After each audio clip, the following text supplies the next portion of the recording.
Go. Streaming from South Africa to the world. This is the Stonks Go Moon podcast. What just happened? We break it down so you don't have to. Welcome everyone to the Stonks Go Moon podcast. My guest today is an author, venture investor, entrepreneur, TEDx speaker. What did I miss? Guy does it everything. He does everything. Sid Mohasseb. Welcome to the pod. Happy to be with you, Aroko. So you have an illustrious career spanning companies like KPMG. And I thought today to myself, we're recording in the wake of the elections in the US. A lot of companies, we're seeing a lot of startup companies and that are going to go into business now in this new, what we call it, regime or rule, whatever it calls, but business goes on. Kind of what are your top factors that influence corporate revenue and profit the most? What should people focus on? So there are things you could look at that are mechanical. You could sell, you could do you could market, you could. Those I think there are enough how-to books out there for people to go to and do these 5 things or these 6 things. But all of those would work. Some of them better than others. If the mindset of the entrepreneur is structured properly. And by properly, I mean there is no one way of doing it. This is not, one of these IKEA deals that you go buy furniture and you attach A to B and B to C. We're all different.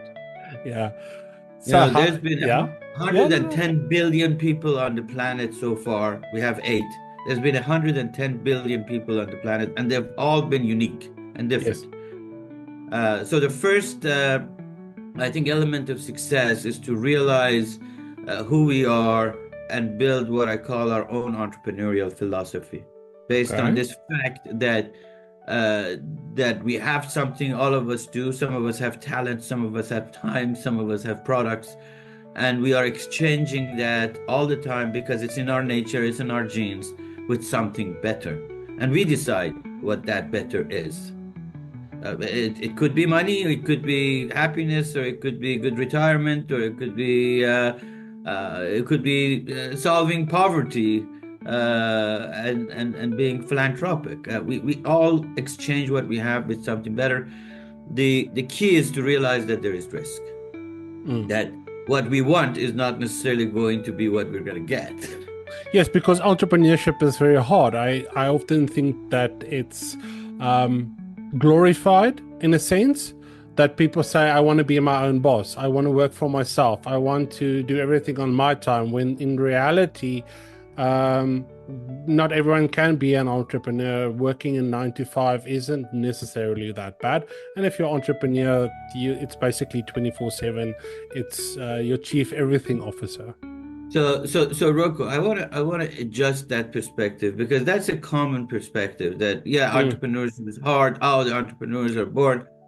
I do believe, and this is the way that the word entrepreneur was defined in the 1700s, and this is what it was. The guy who created entrepreneur as the word was a French guy, and he says it's an entrepreneur is someone who has something and wants to exchange it with something of higher value, knowing that there is risk. It wasn't talking about I want to be my own boss. It wasn't talking about fast talking and bullshitting with people and bamboozling people. It had nothing to do with those.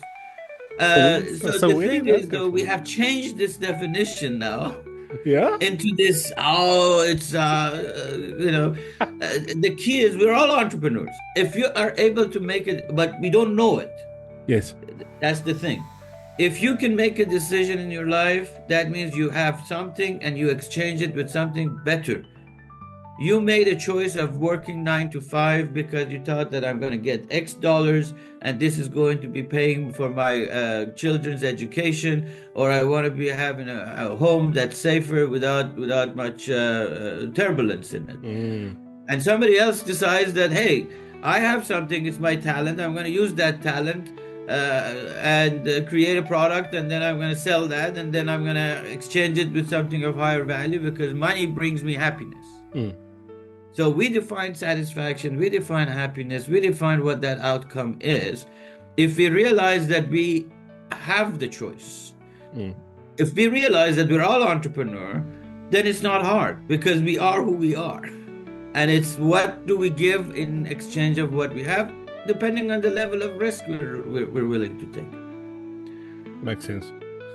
Let's talk a bit about mindset. You described leaders as satisfaction harmonizers, right? So first of all, what does that mean? And how should we apply that to our mindsets? So what the hell does it mean? So the fact is, if you look at a business, every business is risen on 5 pillars. Doesn't matter if it's a donut shop, a restaurant, or Microsoft, or Tesla. These 5 pillars are customers, employees, the partners you work with, the investors, and investor could be you as the owner, the investors, and the society that you operate within. These 5 pillars hold a company up. And each one of those involves people. So let's begin with the customer. We think we sell. We don't sell. Who has the decision? Do we have a decision to sell? No. The buyer has the decision to buy. They make a decision to reach into their pockets and buy your donuts or come to your restaurant or buy a $10 million deal. They make that decision. So the power is theirs, and they do that based on their own reason, which leads to their satisfaction. It's a bundle of satisfaction. It's what they feel is worth exchanging with your company, because they're an entrepreneur too. They like to exchange what they have for something better, and they have their own reasons to do it. Now, we think we hire people.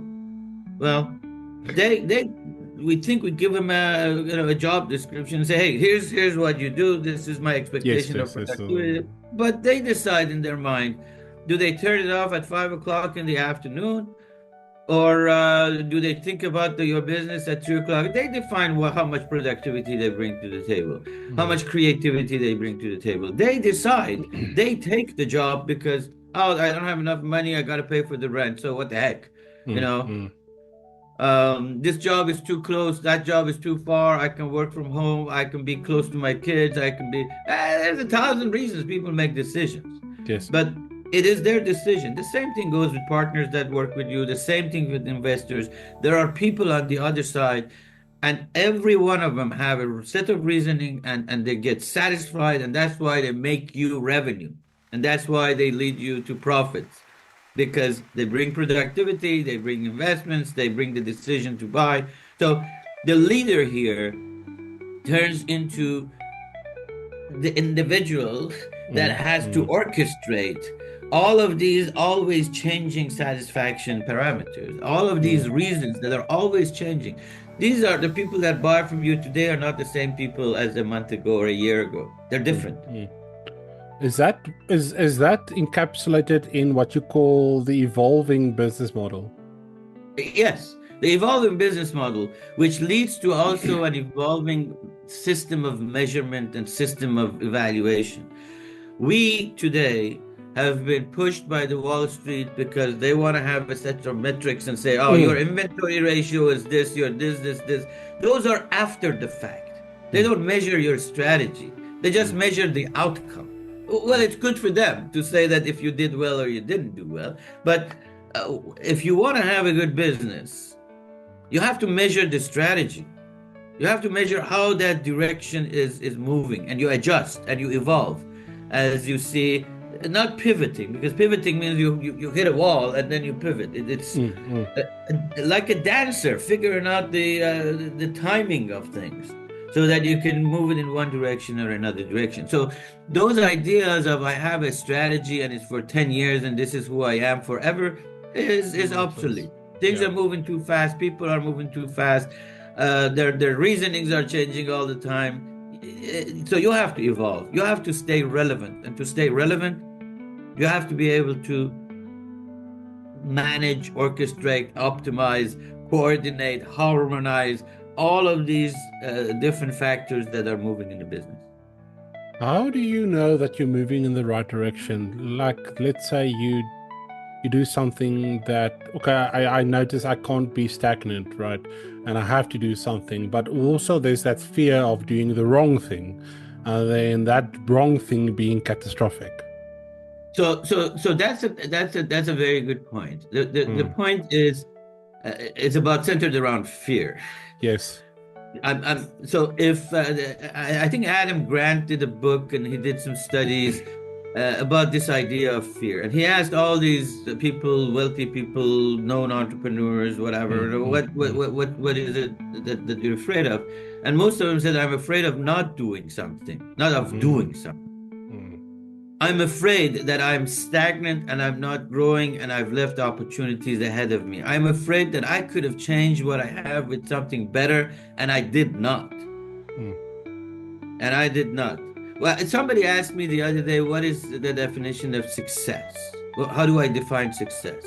And I said, the better thing is to ask is how do you define failure? What is failure? Is failure not accomplishing a task? Is failure not moving in a certain direction? To me, failure is if you don't learn from the actions that you've done. That's what you failed. You failed. You have failed if you do not learn from what you have done. Absolutely. Last question before I let you leave. It's two-parter. The one is, do you think entrepreneurship is a natural talent? Do you think entrepreneurs are born, or is it something that you can learn as you go along? I don't think it's a matter of learning. I think it's a matter of discovering. Okay. Discovering that you are an entrepreneur. As I said, if there's a Texas A&M study, and they've looked at the gene development in human beings, 500,000 years ago, we developed a gene. You have it, I have it. Those who are tall, who are short, who are fat, who are in Africa, who are in South Africa, who are in England, who are in America, we all have it. Who are poor, who are fit, we all have it. This gene is went one step ahead of survival. Before that, we were trying to survive like animals. Yes. That gene triggers us to thrive, not just to survive. To thrive means to ask for something better, to look for something better. The gene is in you. The gene is in me. The gene is in everybody. Yes. Now, the question is, can we discover that gene? And even if you're at work, look at this. I have a job. What do I want? I want to get a bonus. I want to get a promotion. I want to be better. I want to be recognized. What am I doing? I'm changing I'm exchanging my talent, my capabilities to get a raise. Okay, you're entrepreneurial. But the discovery of being an entrepreneur isn't that somebody who is his boss is not an entrepreneur. That's his boss. Yes. It's a different definition. Yes. So is it something that you learn? It's something that you discover and then you practice. I like that. The last thing is, what piece of advice would you give aspiring entrepreneurs in this rapidly changing environment?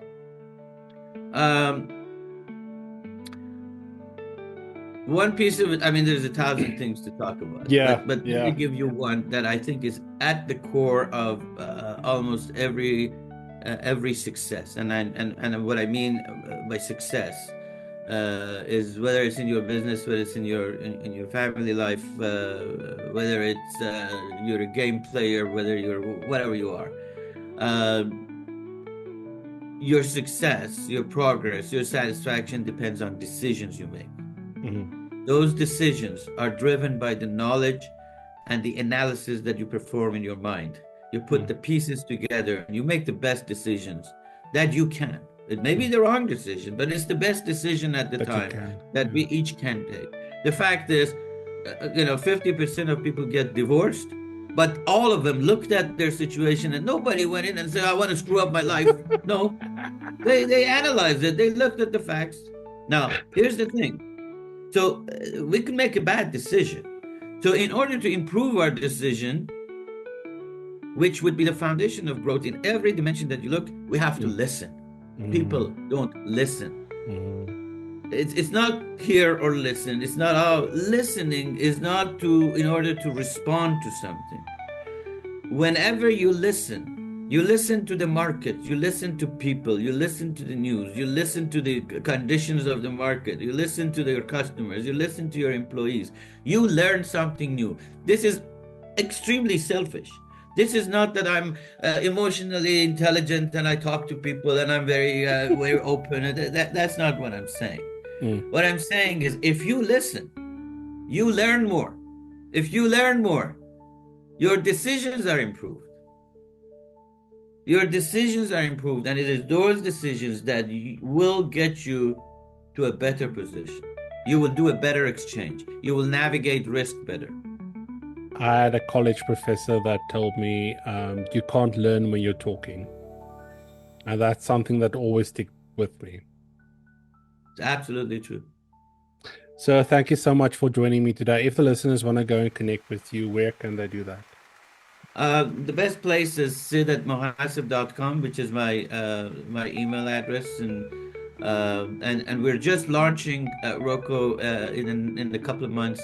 What I call the Academy, which is a place where we're creating to provoke people, not to motivate people, because I believe that everybody can motivate themselves if they have enough reasonings within them. They're smart enough. They don't need my one, two, three. So it's a place where and we have sponsors that are sponsoring 1,000 people on the first shot. So if they like to be on the waiting list, they can drop me an email. You can put it in, and I'll be happy to pass it on and put them on the list. Sounds awesome, and we'll put all the links in the comments. Thank you so much for joining me today. Thank you. And to our listeners, peace, love, and prosperity. We'll catch you in the next one. Cheers. A heart that's been broke, but she's got the kind of fire you can't unsee. The lights of the city burn like stars, 1,000,000 dreams, 1,000,000 scars. She's walking streets that never sleep. She says, I'll make my name on these crowded streets, turn every fall into a victory. This town can try, but it won't break me. No, it won't take me down. Ooh, yeah. Ooh, yeah. She's a wildfire in the pouring rain, a whisper shouting through the pain. The city roars, but she won't hide. She's chasing dreams on the other side. With every step she's writing her name, a young girl's heart in the big city game. Late night diner, her only throne, a coffee cup and dreams alone. She's waiting tables just to get by. But in her mind, she's center stage, a voice that echoes through the age, the kind that makes the world rewind. She says these neon lights will spell my name. I'll play their game, rewrite the frame. This sound can bend me, but it won't claim the fire inside my soul. Ooh, ooh, yeah. Ooh, yeah. She's a wildfire in the pouring rain, a whisper shouting through the pain. The city roars, but she won't hide. She's chasing dreams on the other side. With every step she's writing her name, a young girl's heart in the big city game. Every corner's got a story, every alley's got a sound. She's learning all the lessons, every high and every ground.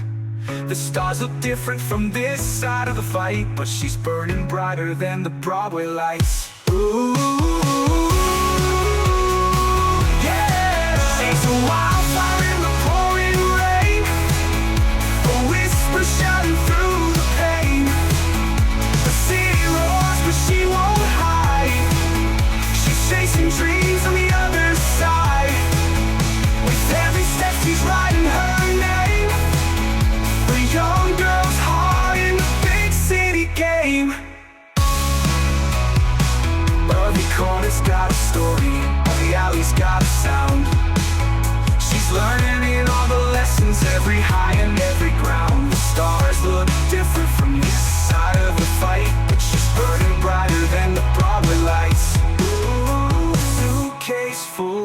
hope, a heart that's been broke, but she's the kind of flame that never fades.